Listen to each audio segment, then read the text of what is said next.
So game week 1 enters the final stages tonight with Spurs versus Leicester, and managers are starting to think about who they want to be bringing into their teams for game week 2. So today we're going to be looking at transfer tips, players that you should buy, players you should sell, players you should keep, and players that a lot of people are buying that you should probably be avoiding. So let's jump straight into it. So we're starting off the video with Barco. Now, he was definitely a bit of a risky player to go for off the start.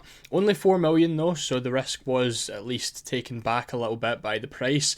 But he didn't get any minutes and he didn't start for Brighton over the weekend. Now, it was kind of like hinted at that he could potentially not play when Estepinian was said to be back in training, the signing of Kadioglu, and then I believe it was actually Hinshelwood that ended up starting as the left back. It could have been James Milner, I'm not too sure on the exact formation, but either way, Barco did not get any minutes. Now, he has already been transferred out by 32,000 managers, and he is someone that in any other terms you probably would be looking to sell, but I think the fact that he is only 4 million, I would not be wasting a transfer on that, so I'm labelling him as a keep this week.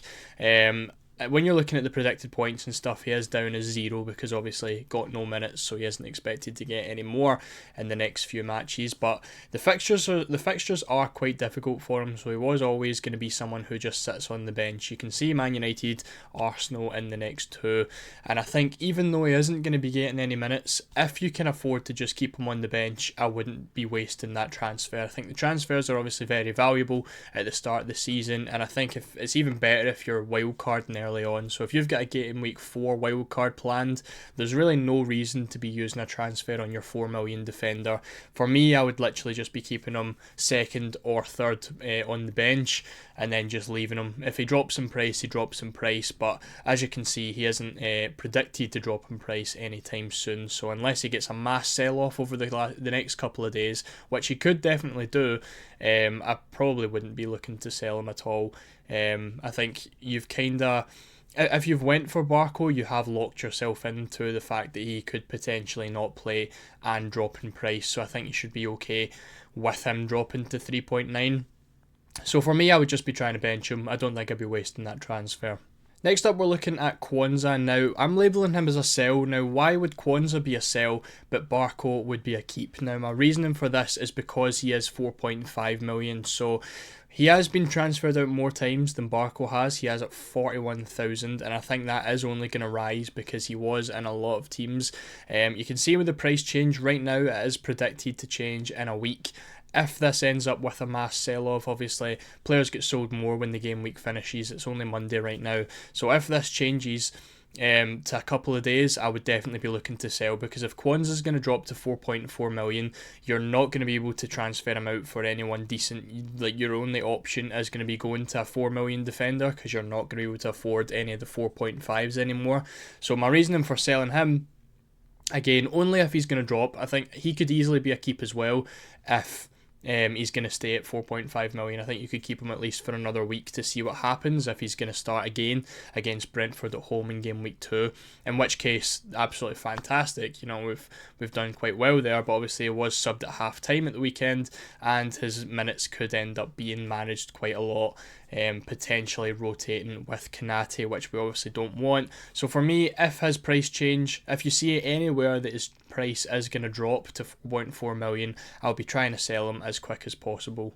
In terms of his replacement, my favourite pick would be Anthony Robinson from Fulham. Now, the fixtures for Fulham look absolutely brilliant. You can see Leicester in there next, with Ipswich in game week 3, and then West Ham at home in game week 4, and there's some really nice fixtures. You can see with his predicted points, it is just under 4 for his predicted points over the next 3 matches. Doesn't look like he's going to be changing in price, so you don't really have to worry about early transfers with him. Only 24,000 transfers in so far, and only 6,000 transfers out, so he looks like he's going to be staying 4.5 million for a while. Obviously didn't pick up too many points in game week 1 against Man United, but I think his fixtures look really good. He was a very popular pick before game week 1, and I think a lot of people either would have went for him over Quanza, so I think it only makes sense that if you did pick Quanza, to move on to Robinson in game week 2, where you can get a lot nicer fixtures and guaranteed minutes.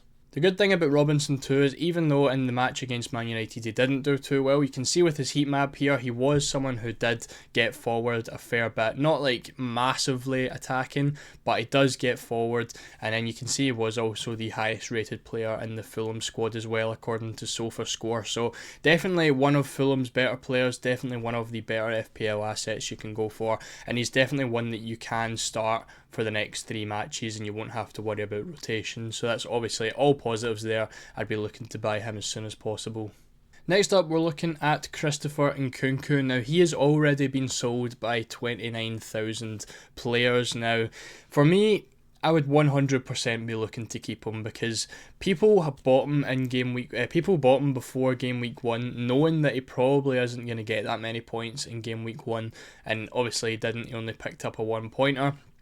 But the fixtures for Chelsea are absolutely brilliant, and everyone knows that that is why he was bought. It wasn't for the game week 1 fixture against the best team in the league, it was for the fixtures after that. Now, yes, he did only play 58 minutes, but he was also playing out of position. Now, I think we know that Nkunku's minutes were going to be managed. It was something that was brought up in pre-season, that he probably isn't going to be a 90-minute player. Obviously, we did expect him to get a little bit more than 58 minutes, but I do still think it's one that you want to be keeping and seeing how it goes against easier teams. You know, Wolves, Crystal Palace and Bournemouth are teams that he can definitely score against. And again, the manager has said that he's a very versatile player. So he was playing out wide, he wasn't really involved for Chelsea against Man City, but I can pretty much guarantee that he's not going to play that position again next week. I think he obviously works as a striker, he works behind the striker, but I would just give it a couple more weeks, see where he plays. If he keeps playing out left wing and doesn't get involved as much, then yeah, sure, go and sell him then. But again, there's no real worry about a price change with Nkunku. He's been brought in nearly as many times as he's been sold, so there's nothing to worry about with that. You can see the predicted points as well are really nice. He's got basically over 5 for the next 3 fixtures, and that's going to continue from game week 4 onwards as well, because they do have really nice fixtures, I believe up to game week 7, and then it's Liverpool in game week 8. So I would 100% be keeping him. I think he could easily be playing as a striker, he could easily play as a centre attacking midfielder in the next match. He could be a lot more involved and do a lot better, and again against much worse teams than Manchester City, where again you didn't really expect him to get anything anyway. And then finally for this week, we're looking at Kai Havertz. Now for me, he is going to be an avoid. He is one of the highest transferred players in this week at 99,000, almost reaching the 100,000 mark, and I believe he's second at the moment, only behind Mazraoui.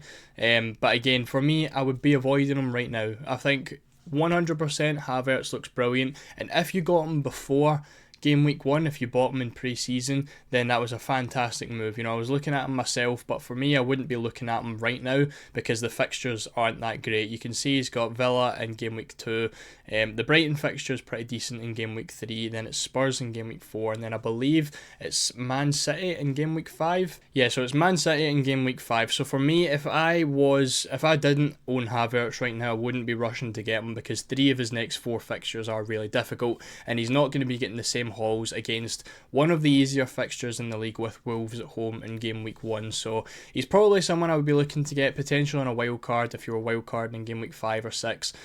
But for now, I would definitely be avoiding with the difficult fixtures. As good as he does look, and again, fair play to anyone who did pick him up for game week 1 because again, he was fantastic. But he is probably going to rise in price this week at some point because he has been transferred in a lot.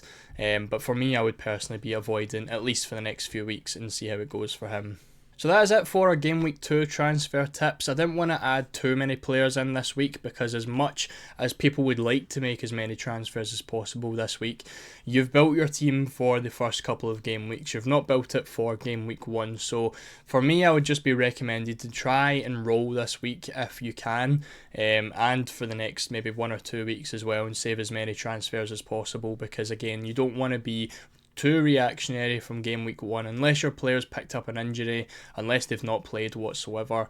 I probably wouldn't be trying to make any panic sells this week, so I don't want to recommend too many transfers because again, we're trying to roll. It's the start of the season, it's only game week 2. I'll be trying to save the transfers as much as possible for down the line when we have more of an idea how each of the players are getting on. You know, for example, if Nkunku is going to be playing a lot less. If he's going to be getting 58 minutes every single week for the next 2 or 3 weeks, then fair enough. At that point, we'll be looking to sell him. But right now, it's only been game week 1. We're only heading into game week 2.